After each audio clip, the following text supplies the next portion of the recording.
बोलो श्री सत्यनारायण भगवान की जय। भगवान श्री हरि विष्णु जी की जय। माता लक्ष्मी की जय। आज अधिक मास पूर्णिमा के दिन श्रवण कीजिए सत्यनारायण व्रत कथा का। सत्यनारायण भगवान की कथा लोक में प्रचलित है। हिंदू धर्म के बीच सबसे प्रतिष्ठित व्रत कथा के रूप में भगवान विष्णु के सत्य स्वरूप की सत्यनारायण व्रत कथा है। कुछ लोग मनौती पूरी होने पर, कुछ अन्य नियमित रूप से इस कथा का आयोजन करते हैं। सत्यनारायण व्रत कथा के दो भाग हैं, व्रत पूजा एवं कथा। सत्यनारायण व्रत कथा स्कंद पुराण के रीवा खंड से संकलित की गई है। सत्य को नारायण विष्णु जी के रूप में पूजना ही सत्यनारायण भगवान की पूजा है। इसका दूसरा अर्थ यह है कि संसार में एकमात्र भगवान नारायण ही सत्य हैं, बाकी सब माया है। भगवान की पूजा कई रूपों में की जाती है, उनमें से भगवान का सत्यनारायण स्वरूप इस कथा में बताया गया है। इसके मूल पाठ में पाठांतर से लगभग 170 श्लोक संस्कृत भाषा में उपलब्ध हैं, जो 5 अध्यायों में बटे हुए हैं। इस कथा के 2 प्रमुख विषय हैं, जिनमें एक है संकल्प को भूलना और दूसरा है प्रसाद का अपमान। व्रत कथा के अलग अलग अध्यायों में छोटी कहानियों के माध्यम से बताया गया है कि सत्य का पालन न करने पर किस प्रकार की समस्या आती है। इसलिए जीवन में सत्य व्रत का पालन पूरी निष्ठा के साथ करना चाहिए। ऐसा करने पर भगवान न केवल नाराज होते हैं, अपितु दंड स्वरूप संपत्ति और बंधु बांधवों के सुख से वंचित भी कर देते हैं। इस अर्थ में यह कथा लोक में सच्चाई की प्रतिष्ठा का लोकप्रिय और सर्वमान्य धार्मिक साहित्य है। प्रायः पूर्णमासी को इस कथा का परिवार में वाचन किया जाता है। अन्य पर्वों पर भी इस कथा को विधि विधान से करने का निर्देश दिया गया है। इनकी पूजा में केले के पत्ते व फल के अतिरिक्त पंचामृत, पंचगव्य, सुपारी, पान, तिल, मौली, रोली, कुमकुम, दुर्वा की आवश्यकता होती है, जिनसे भगवान की पूजा की जाती है। सत्यनारायण की पूजा के लिए दूध, मधु, केला, गंगा जल, तुलसी पत्ता, मेवा मिलाकर पंचामृत बनाया जाता है, जो भगवान को अत्यंत प्रिय है। इन्हें प्रसाद के रूप में फल मिष्टान के अतिरिक्त आटे को भूनकर उसमें चीनी मिलाकर एक प्रसाद बनता है, जिसे पंजीरी कहा जाता है। उसका भी भोग लगाया जाता है। तो आइए मन ही मन भगवान श्री विष्णु जी का ध्यान करते हुए सत्यनारायण व्रत कथा आरंभ करते हैं। श्री गणेशाय नमः। ओम विष्णुवे नमः। प्रथम अध्याय। सत्यनारायण व्रत कथा का पूरा संदर्भ यह है कि पूरा काल में सौनक आदि ऋषि नैमिषारण्य स्थित महर्षि सूत के आश्रम में पहुंचे। ऋषिगण महर्षि सूत से प्रश्न करते हैं कि लौकिक कष्ट मुक्ति, सांसारिक सुख समृद्धि एवं पारलौकिक लक्ष्य की सिद्धि के लिए कोई सरल उपाय क्या है।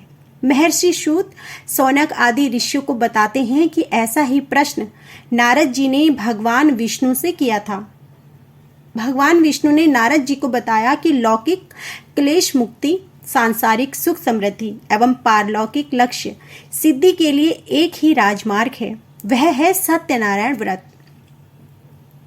सत्यनारायण का अर्थ है सत्याचार, सत्याग्रह, सत्यनिष्ठा। संसार में सुख समृद्धि की प्राप्ति सत्याचरण द्वारा ही संभव है। सत्य ही ईश्वर है।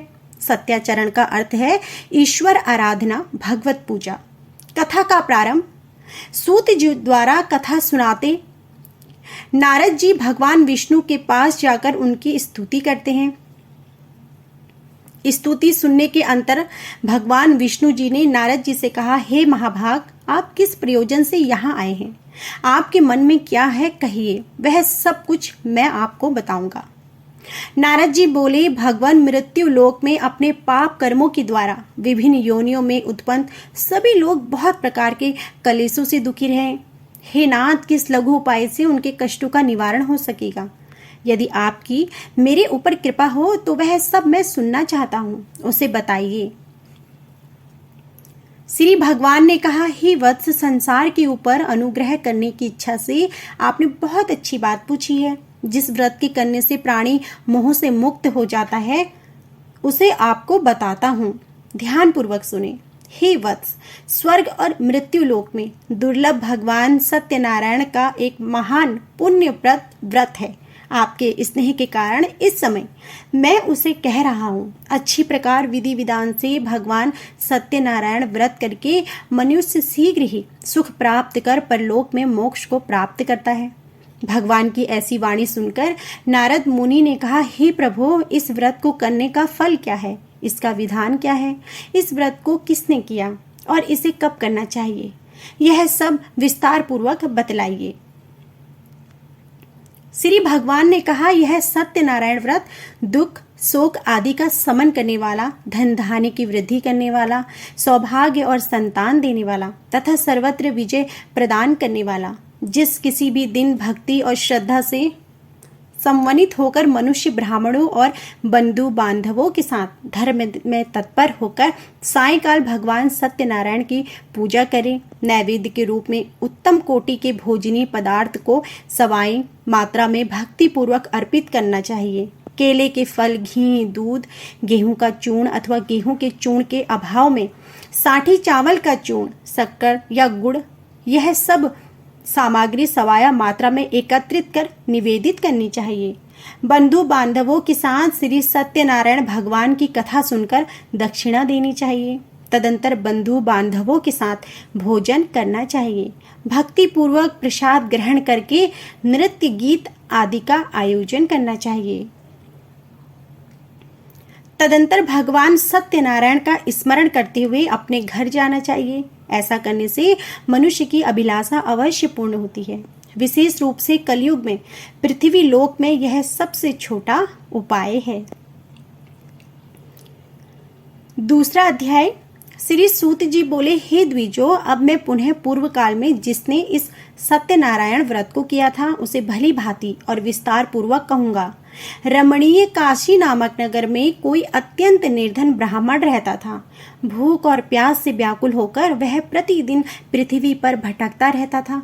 भगवान ने उस दुखी को देखकर वृद्ध का रूप धारण करके उस द्विज से आदर पूर्वक पूछा, हे प्रतिदिन अत्यंत दुखी होकर तुम किस लिए पृथ्वी पर भ्रमण करते रहते हो? हे द्विज श्रेष्ठ, यह सब बतलाओ, मैं सुनना चाहता हूँ। हे प्रभु, मैं अत्यंत दरिद्र हूँ और भिक्षा के लिए ही पृथ्वी पर घूमता रहता हूँ।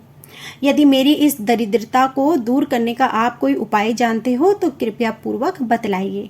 वृद्ध बोला, हे देव, सत्यनारायण भगवान विष्णु अभीष्ट फल को देने वाला है। हे विप्र, तुम उनका उत्तम व्रत करो, जिसे करने से मनुष्य सभी दुखों से मुक्त हो जाता है। व्रत के विधान को भी यत्न पूर्वक कहकर वृद्ध रूपधारी भगवान विष्णु जी वहीं पर अंतर्ध्यान हो गए।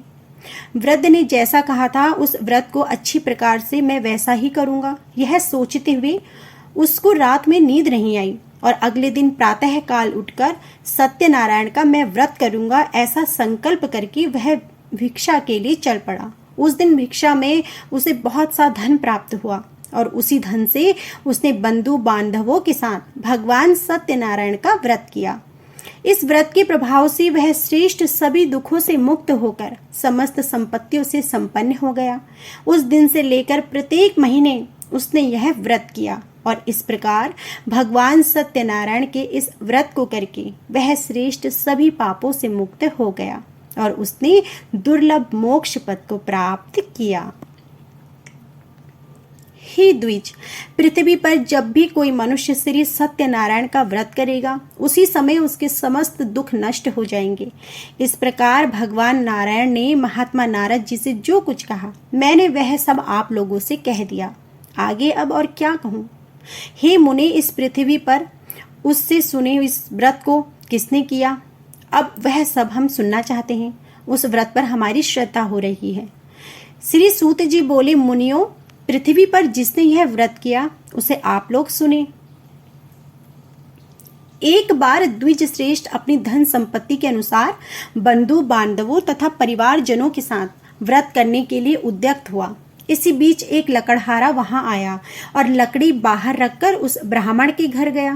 प्यास से व्याकुल वह उस व्रत को करता हुआ देख प्रणाम करके उससे बोला, हे प्रभु, आप यहाँ क्या कर रहे हैं? इसके करने से किस फल की प्राप्ति होती है? विस्तार पूर्वक मुझसे कहिए। विप्र ने कहा, यह सत्यनारायण का व्रत है जो सभी मनोरथों को प्रदान करने वाला है। उसी के प्रभाव से मुझे यह सब महान धन धान्य आदि प्राप्त हुआ है। जल पीकर तथा प्रसाद ग्रहण करके वह नगर को चला गया और सत्यनारायण देव के लिए मन में ऐसा सोचने लगा कि आज मैं लकड़ी बेचने से जो धन प्राप्त करूंगा उसी धन से भगवान सत्यनारायण का श्रेष्ठ व्रत करूंगा। इस प्रकार मन से चिंतन करता हुआ लकड़ी को मस्तक पर रखकर उस सुंदर नगर में गया जहां धन संपन्न लोग रहते थे।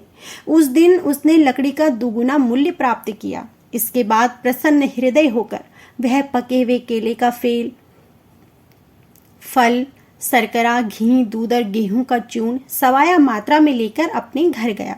तत्पश्चात उसने अपने बांधवों को बुलाकर विधि विधान से भगवान श्री सत्यनारायण का व्रत किया। उस व्रत के प्रभाव से वह धन पुत्र से संपन्न हो गया और इस लोक में अनेकों सुखों का उपभोग कर अंत में सत्यपुर अर्थात बैकुंठ लोक को चला गया।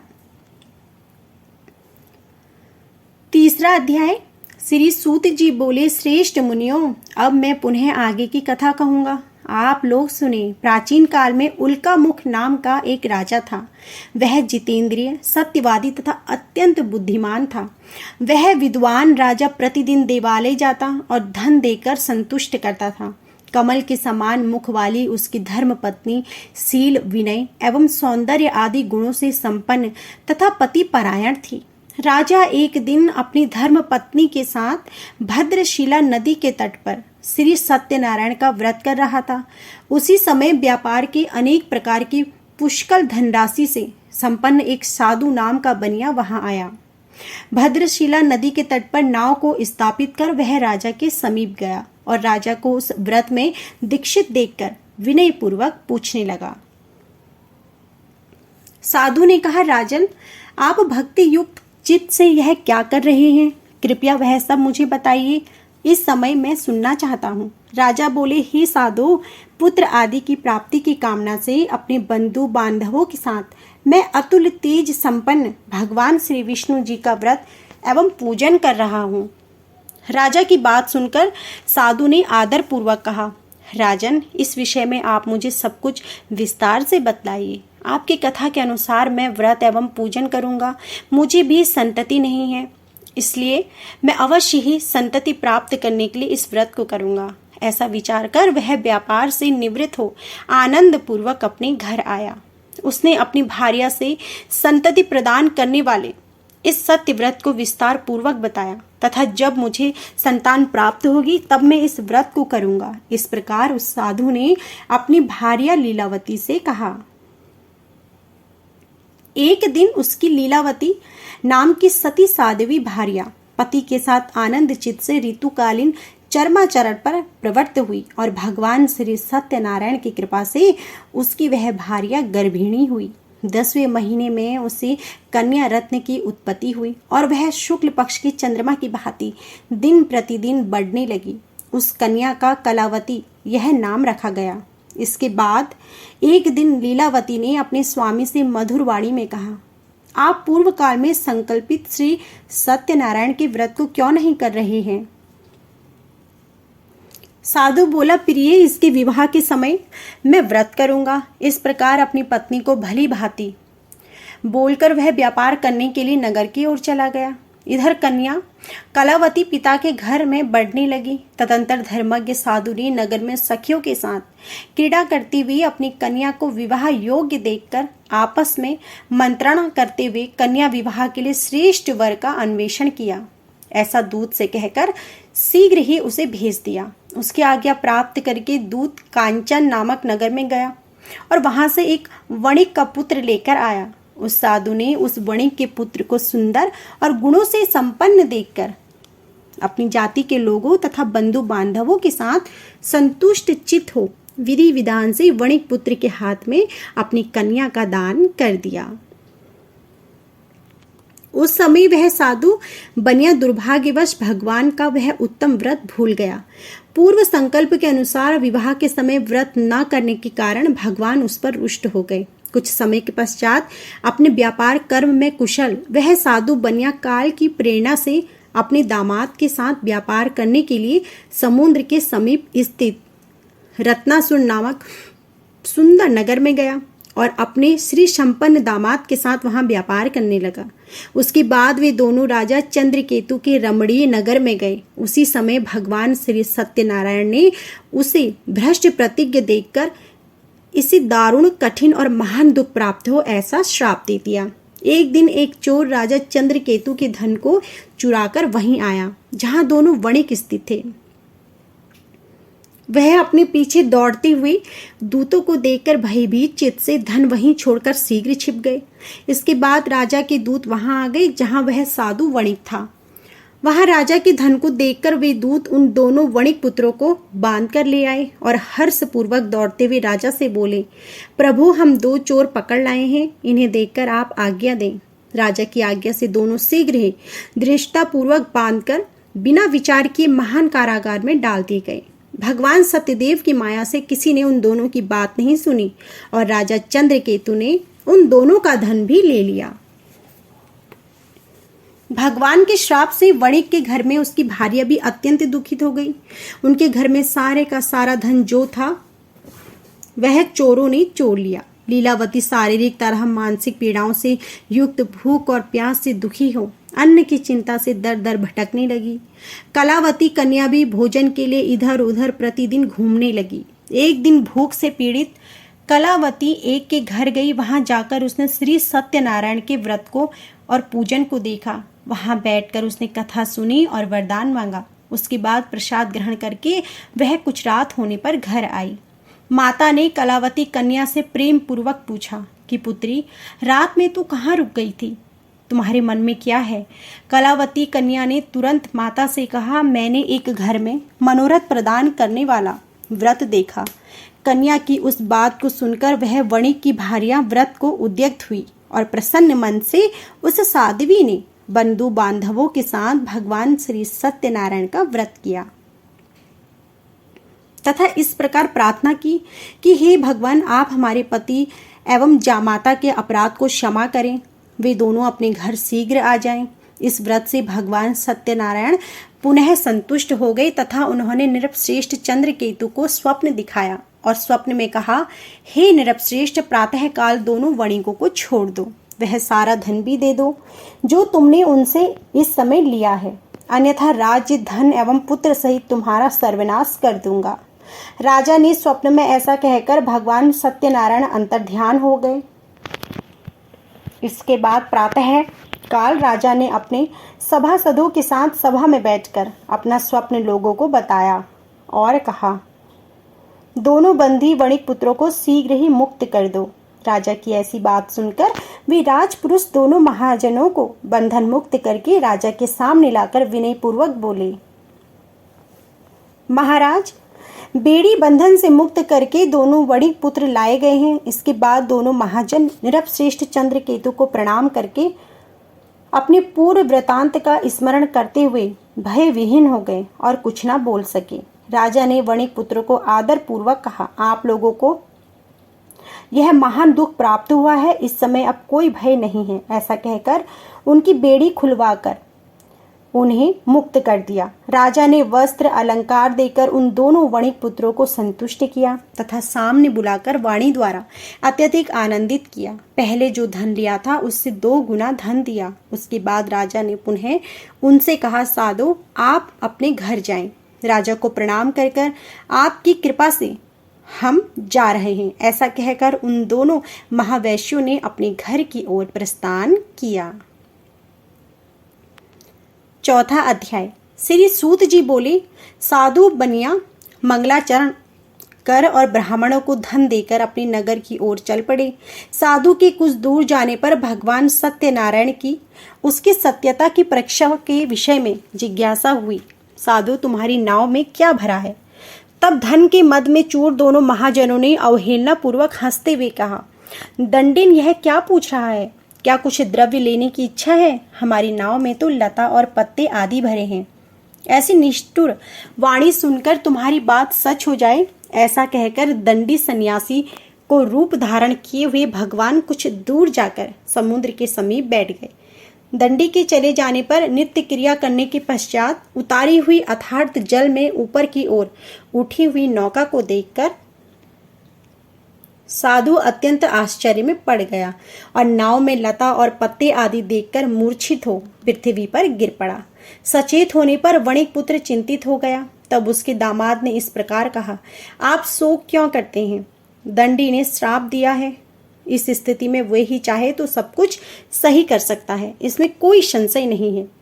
दामाद की बात सुनकर वह साधु बनिया उनके पास गया और दंडी को देखकर उसने भक्ति पूर्वक और प्रणाम किया तथा आदर पूर्वक कहने लगा, आपके सम्मुख मैंने जो कुछ कहा है असत्य भाषण रूप अपराध किया है, आप मेरे उस अपराध को क्षमा करें। दंडी ने उसे रोता हुआ देखकर कहा, हे मूर्ख, रो मत, मेरी बात सुनो। मेरी पूजा से उदासीन होने के कारण तथा मेरी आज्ञा से ही तुमने बारंबार दुख प्राप्त किया है। भगवान की ऐसी वाणी सुनकर वह उनकी स्तुति करने लगा।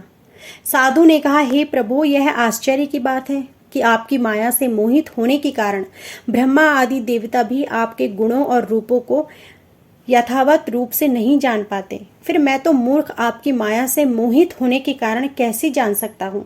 मैं आपकी शरण में आया हूँ। मेरा जो नौका में स्थित पूरा धन था उसकी तथा मेरी रक्षा करें। उस बनिया की भक्ति युक्त वाणी सुनकर भगवान जनार्दन संतुष्ट हो गए। भगवान हरि उसे अभीष्ट वर प्रदान करके वहीं अंतर ध्यान हो गए। उसके बाद वह साधु अपनी नौका में चढ़ा और उसने धन धान्य से परिपूर्ण देकर भगवान सत्यदेव की कृपा से अपना मनोरथ सफल किया।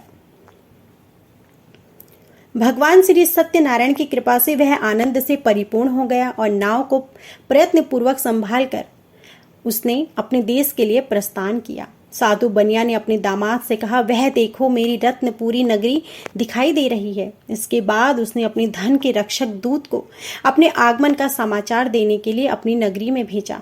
उसके बाद उस दूत ने नगर में जाकर साधु की भार्या को देख हाथ जोड़कर प्रणाम किया तथा उसके लिए अभीष्ट बात कही। सेठ जी अपने दामाद तथा बंधु वर्गों के साथ बहुत सारे धन धान्य से संपन्न होकर नगर के निकट पधार गए हैं। दूत के मुख से यह बात सुनकर वह महान आनंद से विहल हो गई और उस साध्वी ने श्री सत्यनारायण की पूजा करके अपनी पुत्री से कहा, मैं साधु के दर्शन के लिए जा रही हूँ, तुम शीघ्र आओ। माता का ऐसा वचन सुनकर व्रत को समाप्त करके और प्रसाद का परित्याग कर वह कलावती भी अपने पति का दर्शन के लिए चली गई। इससे भगवान सत्यनारायण फिर से रुष्ट हो गए और उन्होंने पति को तथा नौका को धन के साथ हरण करके जल में डुबो दिया। इसके बाद कलावती कन्या अपने पति को ना देख महान शोक से रुदन करती हुई पृथ्वी पर गिर गई। नाव का आदर्शन तथा कन्या को अत्यंत दुखी देख भयभीत मन से साधु बनिया ने सोचा कि यह क्या आश्चर्य हो गया। नाव का संचालन करने वाले भी सभी चिंतित हो गए।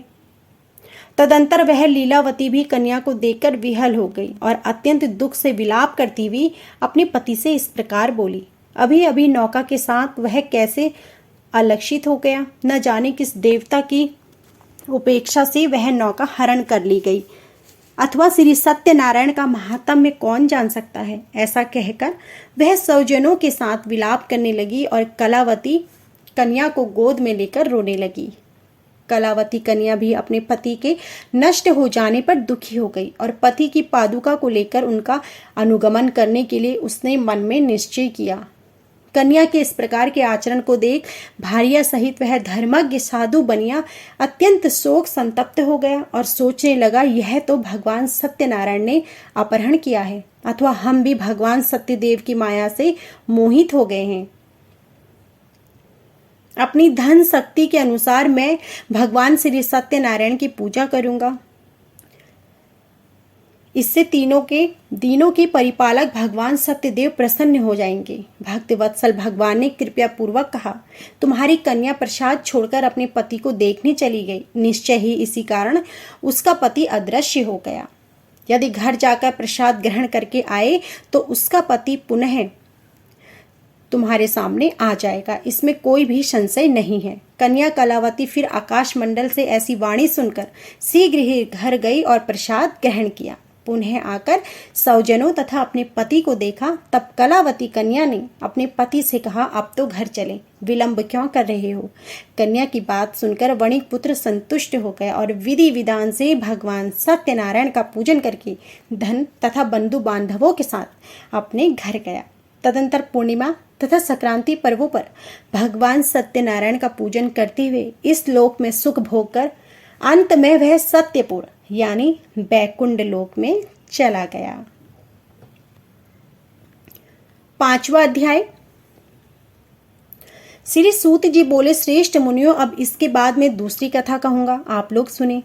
अपनी प्रजा का पालन करने में तत्पर तुंगध्वज नामक एक राजा था। उसने सत्यदेव के प्रसाद का परित्याग कर दुख प्राप्त किया। एक बार वह वन में जाकर वहां बहुत से पशुओं को मारकर वट वृक्ष के नीचे आया। वहां उसने देखा कि गोपगण बंधु बांधवों के साथ संतुष्ट होकर भक्ति पूर्वक भगवान सत्यदेव की पूजा कर रहे हैं।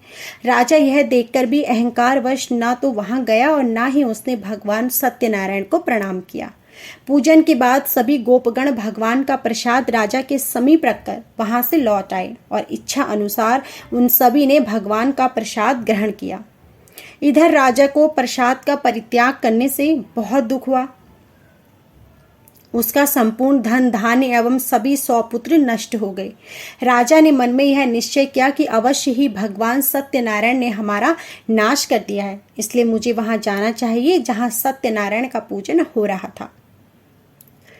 भगवान सत्यदेव की कृपा से वह पुनः धन और पुत्रों से संपन्न हो गया तथा इस लोक में सभी सुखों का उपभोग कर अंत में सत्यपुर बैकुंठ लोक को प्राप्त हुआ।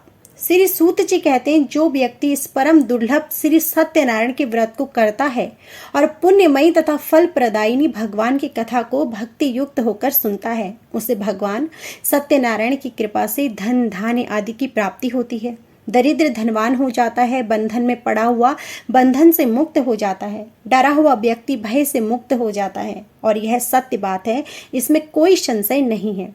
इस प्रकार मैंने आप लोगों से भगवान सत्यनारायण के व्रत को कहा, जिसे करके मनुष्य सभी दुखों से मुक्त हो जाता है। कलयुग में तो भगवान सत्यदेव की पूजा विशेष फल प्रदान करने वाली है। भगवान विष्णु को ही कुछ लोग काल, कुछ लोग सत्य, कुछ ईश और कुछ सत्यदेव तथा दूसरे लोग सत्यनारायण नाम से जानते हैं। कलयुग में सनातन भगवान विष्णु ही सत्यव्रत रूप धारण करके सभी की मनोरथों को पूर्ण करते हैं। हे श्रेष्ठ मुनियों, जो व्यक्ति नित्य भगवान सत्यनारायण की इस व्रत कथा को पढ़ता है, सुनता है, भगवान सत्यनारायण की कृपा से उसके सभी पाप नष्ट हो जाते हैं।